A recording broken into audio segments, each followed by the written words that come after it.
Blue Water Marine today. We're here going to make a video on how to change the trim motor on an Ulterra. This one is a saltwater edition, 60-inch shaft.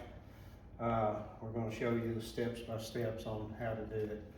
At the end of this video, there'll be a link for the stuff that you may need, and we'll do a couple care videos on, we like to put some stuff on this shaft to keep it lubed up to where it's easier for the trim motor to go up and down, helps extend the life of it. But today we're going to do this trim motor step by step. What I like to do is start out by taking the bottom collar off. You need to put the motor, support it on a bench, and that way, because once you take the belt loose at the bottom, this motor will be able to fall free wheel. So you don't want to take the belt loose until you do have the motor secured.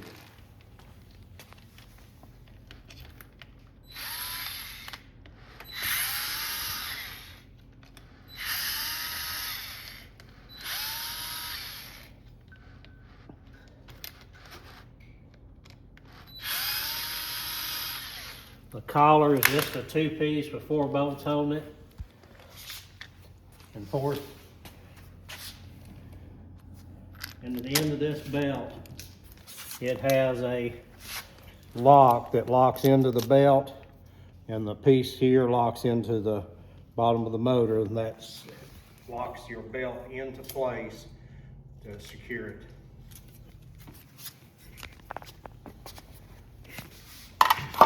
On the top, you have to remove the screws that hold the top cap on.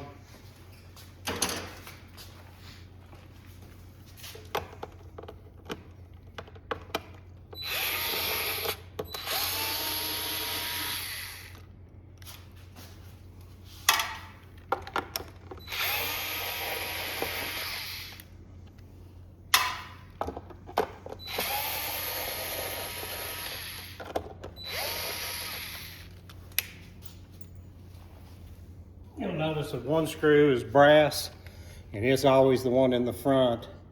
It's one that just where the GPS heading sensor is.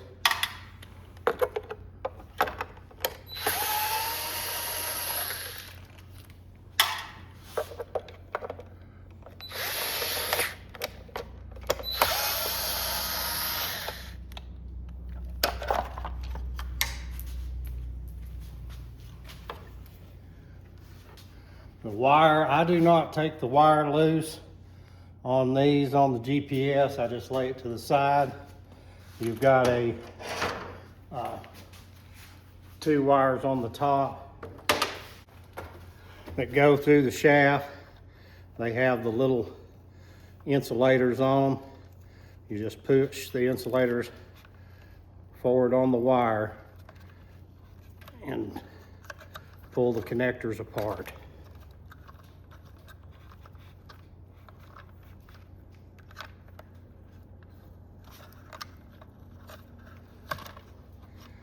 This right here is the pulley that the belt runs on. There's an Allen screw underneath that you got to take loose.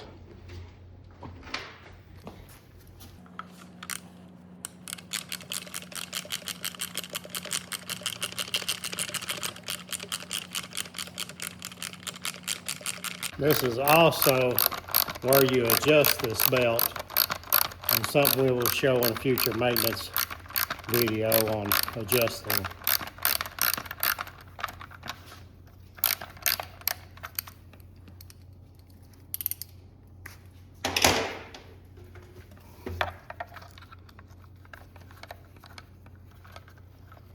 There's a nut that goes through the lug that holds the belt. You have to take your finger and hold it once the bolt gets so far out, because it comes out of where it actually holds it. You'll see you got a piece here that just the belt slides through, and it locks it into the part that holds the belt. The pulley is what supports the belt, and you can remove it. Then you have to remove the head, which is an Allen screw with a bolt on the back side. You can kind of hold your finger on it.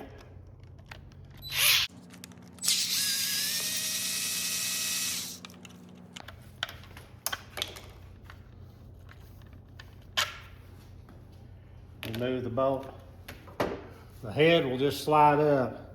I always just kind of keep an orientation to where you don't twist the wire around, coil wire anymore. It should be just the way it is from the factory. Pull your wires through the cap and just lay it to the side.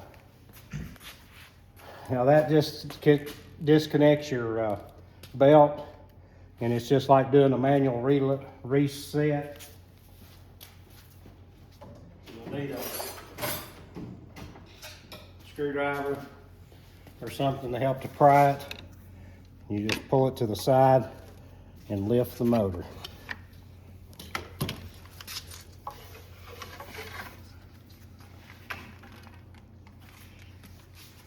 And that's the way to remove it. We've got a new part here. It's a 60-inch shaft. Particular part number is a 2887804. We just take, we have a piece of PVC that we use. We just put these two wires in. The ones that's got the transducer in the bottom, there's another wire that feeds there. This just makes it easier to thread the wires through your motor on the shaft. You want to line the belt up with the groove in the shaft. Don't force it. That belt's got to line up to where it can slide easily down the shaft.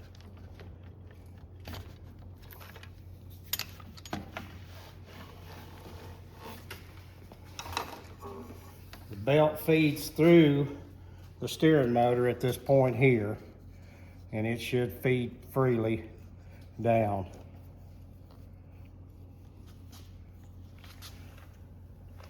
I take my piece that was on the bottom, and the easiest way to secure this to where you can get your collar back on is with some Scotch tape. At this point, your locking piece needs to be up towards the top is where it's orientated.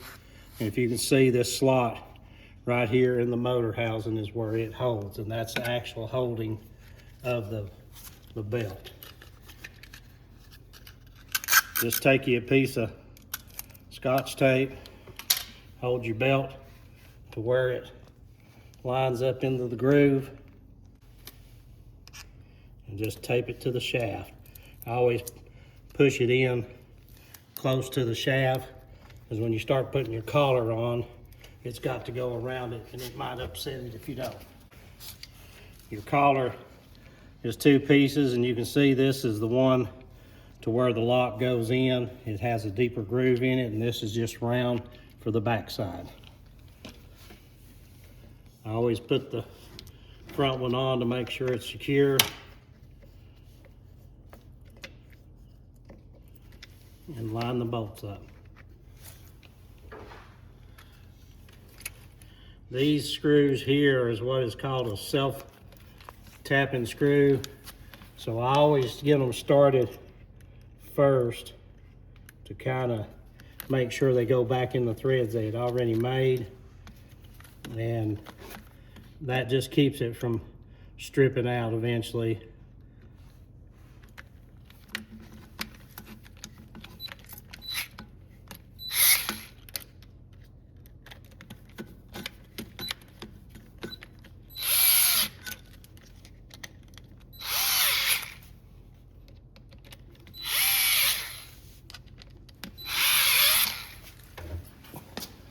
Now you have too much belt out the bottom side of the motor. The way I take the slack up on mine is I remove this cover. It's got bolts that hold the top cover on to where you can access the gears inside to manually rotate it to take the belt on up. These screws have washers, and they have rubber washers below them to seal the housing. You might want to make sure that when you assemble this back that all the washers and the rubbers under each screw, so you don't have no water penetrate the new steering motor.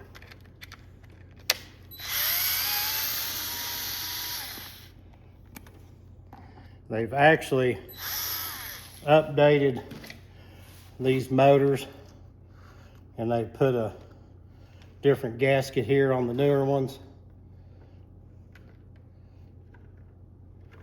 But the belt here, the way I always do the belt, you can see where this belt has got a washer on top to hold it. I just start turning the belt by hand and keeping it off of the pulley, and it will take the belt off that pulley. I've took a tool, a simple homemade deal, and it's actually just a valve stem, tire valve stem stuck in a socket, and it just kind of frictions on this pulley, just makes it quicker about doing it. You can do the pulley by hand. It's nothing you have to have, but it's just a quicker way to do it. Just see which way. As you see, it's feeding the belt back up, taking the slack off of the bottom.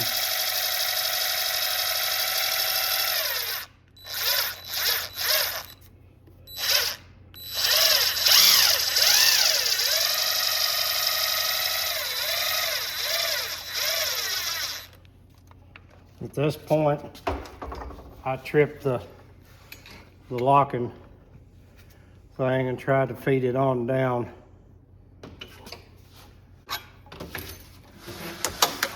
Can you hear that? When that clicked, that means that steering motor is now mated to the trim motor is now mated to the steering motor.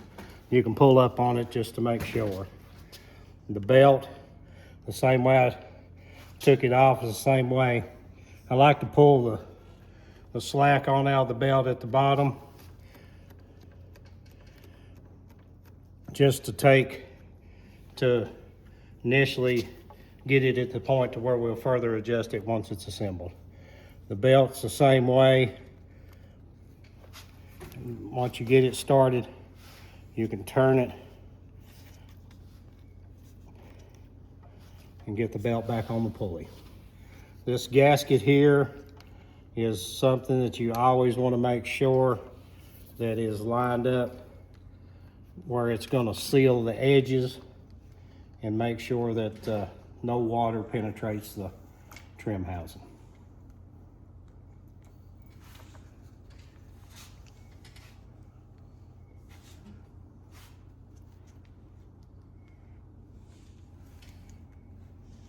It's actually got a channel on the bottom part of it in places to kind of keep it from squeezing out. Something you want to watch when you tighten it. You want it to tighten against the gasket, but you don't want to squeeze the gasket out nowhere. Same way with these screws. They're kind of a self-tapping when they assemble them, and you want to start them by hand. And what I'm saying is you just want to make sure it's don't bind up. If it binds up real hard, you can back it up just a hair and then do it again. That assures that that screw threads into that plastic where the original threads was. If you don't, you'll make new threads in the future. It might be hard. At this point, you want to make sure the gasket is at the point it needs to be, and you can tell when the gasket's in place, it's kind of even all the way around the housing.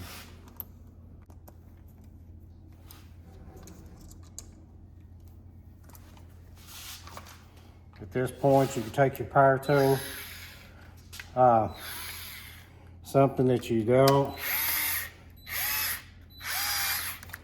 want to, you want to crisscross your pattern, tighten everything evenly at this point, and don't over tighten.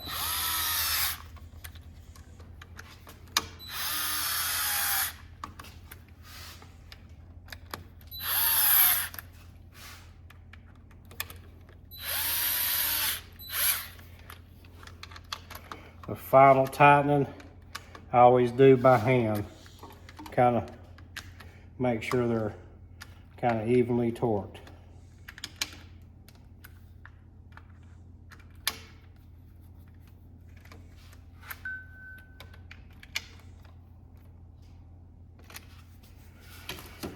At that point, with what belt you got left, just leave it hanging. You want to take your head and set it back on the shaft, running your wires through here.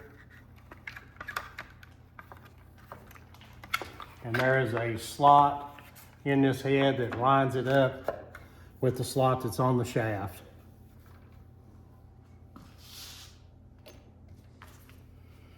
The bolt, there'll be one side that the bolt goes through.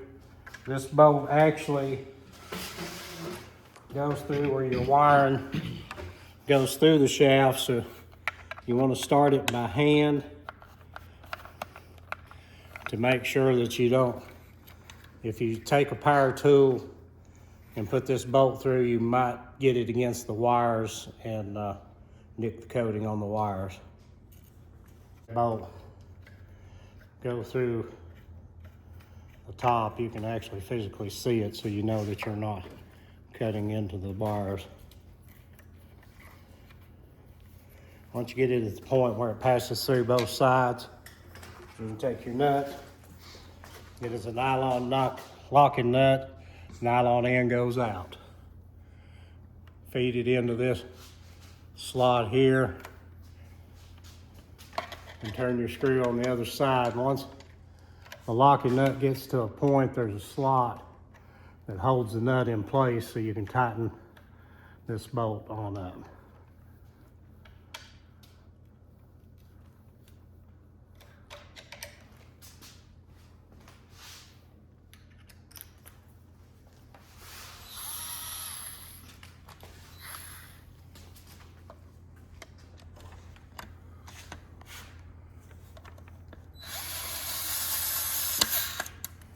Okay, at that point it's attached. The other end of your belt, you want to feed up through that slot in the housing and up through the top. Usually come with a little bit extra length. I would never assume that it does, but you have to pretty much assemble everything and see how much slack you got. The deal with this adjustment is the belt's got to be short enough to be able to pull the slack out. If it's too long, it'll bottom out before it pulls the slack out. You can actually feed it through the slot that's in your, and it's always on the side that the nut is where the top part goes through. Feed it through. You take your other end, it's kind of like a little gator grab, which is at this point, the part goes to the bottom. You feed it into the slot, and at this point, I just kind of push down on it manually to see if it bottoms out, and it did. So I'm going to take a couple teeth off of this so I'll have enough adjustment to take the slack out of my belt. Something you want to do, it's kind of hard to judge the slack, so I would recommend, I'm going to shorten it 2 teeth for right now and recheck so I don't shorten the belt too much, because after it's too short, the only option is to replace. Again, I feed my alligator part that holds the belt in, slide it through, put it into the slot where it goes, and manually push on it. I still have some slack there that I think I could take one more loose. It's better to take a little bit of time here is to cut the belt too short. The belt is replaceable without the steering housing, but once it's too short, there's nothing you can do but other than replace.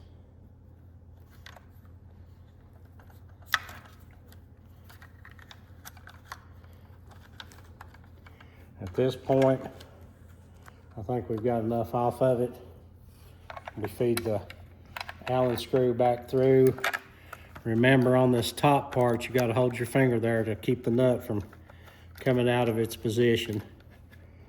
And then you'll tighten the nut up. You can see your pulley up here.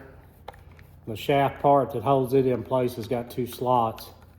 Just make sure that that pin made it there and the pulley didn't stop out.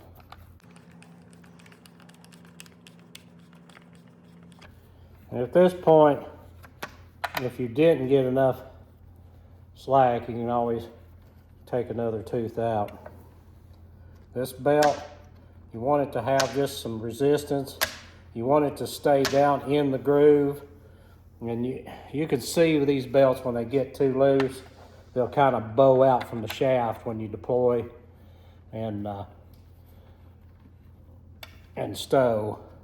But right there is probably about the amount of slack you want to where you can kind of pick it up and snap it away from it. At that point, your belt and everything's attached, your motor's into the steering housing. These wires up here, they've got a twist to them.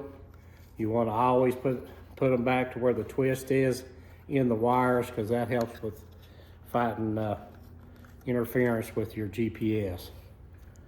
And it's just black to black and red to red. These insulated covers are reusable. They just slide over the wire on these ends where the bare is exposed. And you just want to make sure that they're slid across to where they can't touch anything or get against each other where the metal is exposed. Make sure that you push these clamps securely together. Sometimes it wants to ball up, that piece does. About all you can do is rotate it and just try to keep working it on until it passes that clip. So there's nothing exposed. When you put your wires back in here, make sure they're not to where the screws go through your cover. And at this point, a lot of times I'll put this back in place and put a rubber band on it till I test everything just to make sure, but we're gonna go ahead and put a few screws in it to hold it in place. Just remember that your brass screw is always the one that was in the point up here in the front.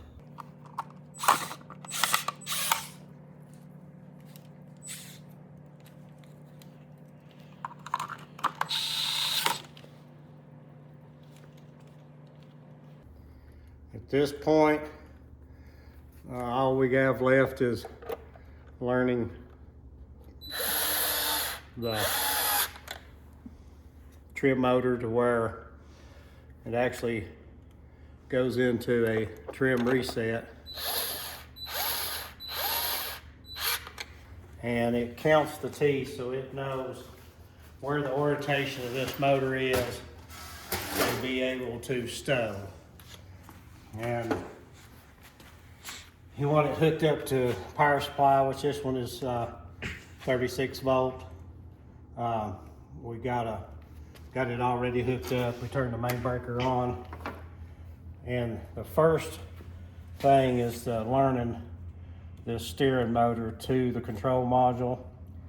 And it is just a turn on and hold in position. your light will start flashing. And once they start flashing, then it'll go to green, and just let it off. I generally let this flash for just a little bit, just to make sure I don't cut this cycle off too short and it don't learn its position. Then the next thing you want to do is a trim reset. And this trim reset is what times the motor with when you're stow and deploy, so it knows where the motor is before it deploys it and stows it. At this point, you turn it back off. A lot of times I'll turn the power off and let it sit, usually about a minute. That way everything bleeds down. And then the next step, you'll want to turn your power on. When you push your button, once it comes on, you want to push 3 times quickly. And then your motor will come up and it will bump out against the base. And when it bumps out against the base, it'll trim back down. And that is at the point to where it would stow. So that motor now knows where to memory to stow. Another thing is on your foot here, if you get this out of time, even if you're out fishing and this gets bumped or something when it was coming in, and like you'll have an orientation like that, which let's just say you turn the power off, and if you get to where your motor's in a position like that when it's trying to stow, the way to do it is just to have your motor shut off and just manually steer it around. And if you'll notice, there's some slack in these, and that'll kind of, when it comes up, that'll want to sag this way. So I always go a little bit past it to where it's against that resistance there. And at that point, it should stow and in a straight position. And that's any time, if you're on the water,